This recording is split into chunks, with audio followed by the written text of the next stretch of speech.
Good day, ma'am. My name is Engel Brigtalinhali, one of the presenters of Group 14. And for today's lesson, we are going to discuss Chapter 3, Lesson 3, Biodiversity in Healthy Society. These are the learning outcomes for today's discussion. At the end of this lesson, the learner should be able to define what biodiversity is, explain the impact of biodiversity on human population growth, and apply how we can protect our environment by knowing the signs of contamination. Let us define first what is biodiversity. Bio means life, and diversity means variety. A two-word combined which means variety of life. Biodiversity refers to all variety of life that can be found on Earth, like plants, animals, fungi, and microorganisms, as well as to the communities that they form and the habitats in which they live.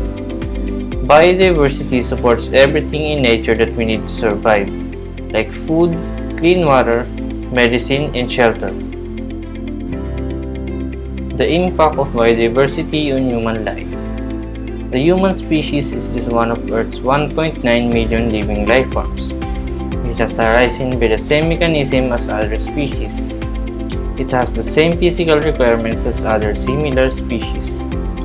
It is dependent for survival on its successful interaction with Earth's plant and animal species. Ultimately, it is subject to the same limitation to growth as any other species. However, humans are also unlike any other species because of their natures, thinking, planning, and technological beings. Due to their ability to use technology, the human population is growing virtually unchecked with the natural factors that limit other species' populations. Human technologies have significant impacts on the natural world by producing materials that pollute the air, water, and soil. Its activities are increasingly displacing or destroying natural habitats in their ecological communities, reducing biodiversity and endangering the survival of many, if not all, Earth's living things. As a species, it is essential that we understand the necessity of preserving the natural environment, and as living species as a means of ensuring our own survival. While some progress has been made in correcting certain environmental problems, much remains to be done. Governments, industries, and the general public must come together with the long-range impact of human activity that destroys the very fabric of biological life on Earth. Human population growth. Unlike all the other species, human population growth has risen at a very rapid rate over the past centuries.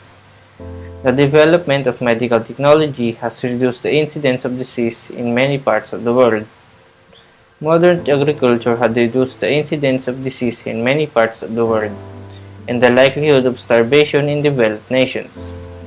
This rapid increase in human population and technology that supports the growth has put extreme pressures on the natural world, threatening the survival of natural species and habitats. In many less developed areas of the world, the human population has grown faster than the food supply, causing widespread famine that threatens to eliminate large portions of the populations. Poverty and hunger in these areas had led to the resurgence of diseases that have been all but eradicated in the world's developed nations. These conditions have forced some people to abandon their homes in search of food and to be exposed to the elements, further reducing their ability to survive. Such occurrences are becoming more frequent and severe. It remains to be seen when similar collapses will occur in developed countries. Apparently, the human species is rapidly approaching a point where it will be unable to sustain continued growth. Pollution and destruction in our environment. Technological and industrial processes have led to the production of chemical and byproducts that are harmful or toxic to living things. Examples of pollutants include acidic ions pesticides. When they are released into the environment, these pollutants contaminate water, air, and soil, and make the survival of natural species difficult or impossible.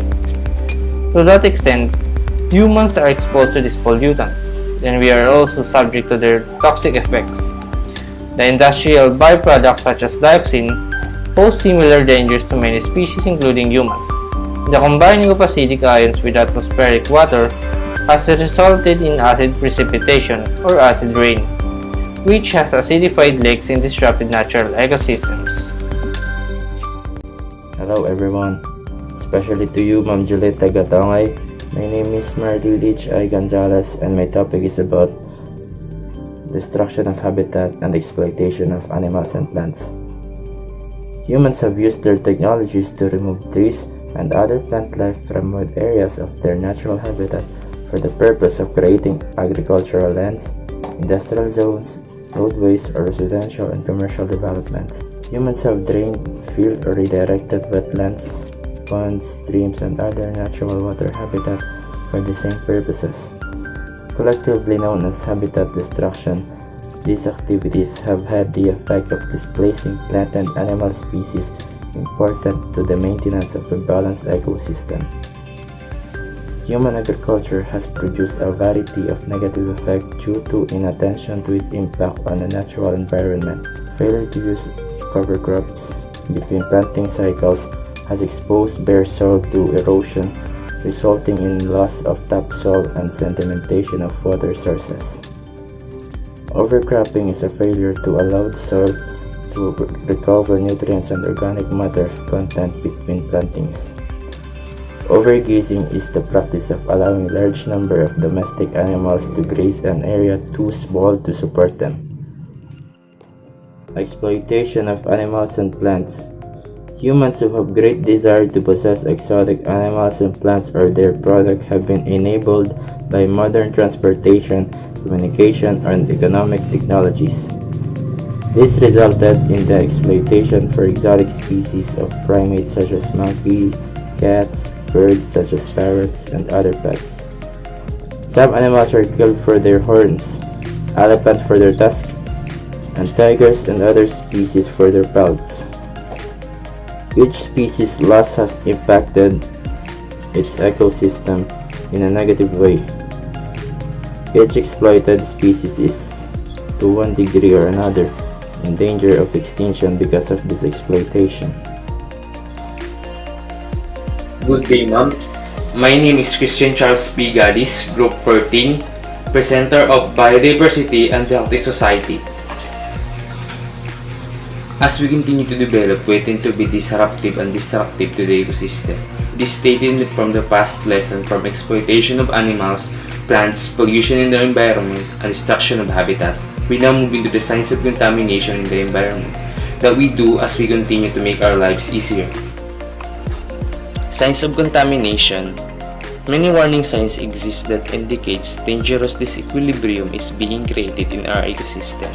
Some researchers suspect that toxic chemicals, byproducts, heavy metals, pesticides, hormones, and pharmaceuticals and other contaminants are responsible for the increase in the formation of illness, death of natural populations worldwide.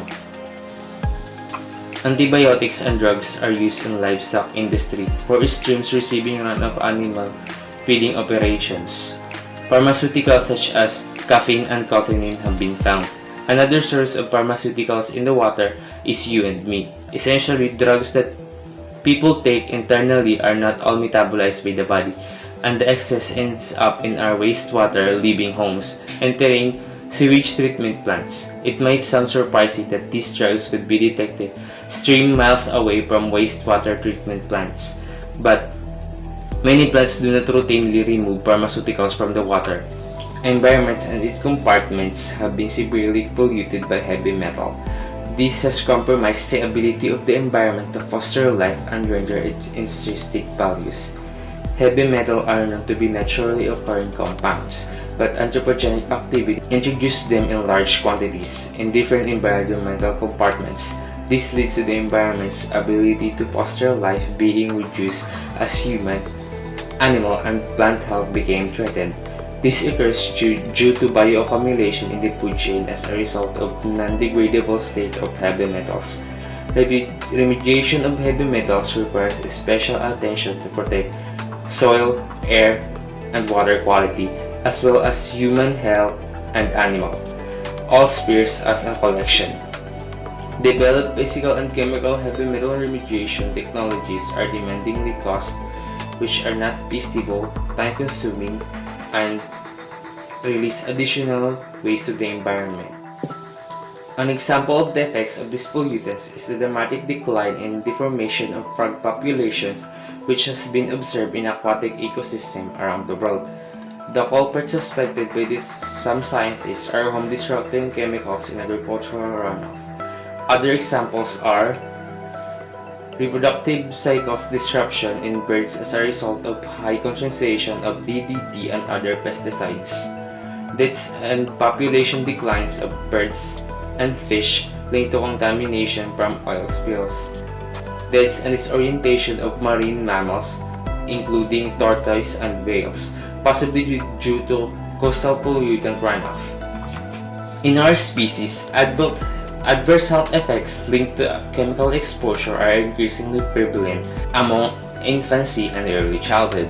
These are the periods of vulnerability to environmental pollution because they spend more energy, require more food, water, and oxygen per units of mass than adults. Hence, young children are likely to take in and store more toxic chemicals per pound than adults. Recently, incidence of birth defects and diseases linked to environmental pollution has risen among the children living in environmentally contained areas of the world. Childhood cancer has become the second leading cause of childhood deaths, and other problems being experienced today by children living in contaminated communities include chronic lung disease and childhood asthma. Consumption of energy. Worldwide, industrialization has brought an increased demand for the use of energy resources. It brought both positive and negative effects on humans and ecosystems. The world's industrialized nation use tremendous amounts of energy to fuel their businesses and live extravagant lives. Countries like US and England have long been the major consumers of energy. China, formerly known as light user of energy resources, lately became a major consumer of petroleum as a source of energy to operate its ongoing economy. For some time, sources of energy has changed, with traditional water, wood, coal, and oil gradually being replaced with natural gas, wind, tidal, nuclear, solar, geothermal, and fuel cell technologies. The development of these technologies often uses valuable agricultural land for construction, storage, transport, and energy they produce. Here is the growth of coal usage for the past 200 years. Fossil for fuel. Fossil fuel are commonly used as an energy source in the industrial process for 200 years, including naturally occurring minerals such as oil, coal, and natural gas. These fuels are obtained underground in deposits formed billion years ago by biological and geological processes. These fossil fuels are not being replenished. The chemical byproducts of fuel combustions are released into the atmosphere and contribute to the world air pollution, as well as the phenomenon known as acid precipitation or acid rain. Acid rain results from combining of sulfur and nitrogen oxide ion with atmospheric water to produce sulfuric and nitric acid. When rain, snow, and street containing of these acids fall into aquatic ecosystem, they significantly altered acid-base chemistry. Any alteration often leads to the elimination of acid-sensitive species of fish and amphibians in the ecosystem. Burning of fossil fuels is also linked to the phenomenon known as global warming. With the government-imposed lockdowns, this leads to air pollution falling dramatically low, and now is the perfect time to contribute and to help reverse the global warming that we are currently facing.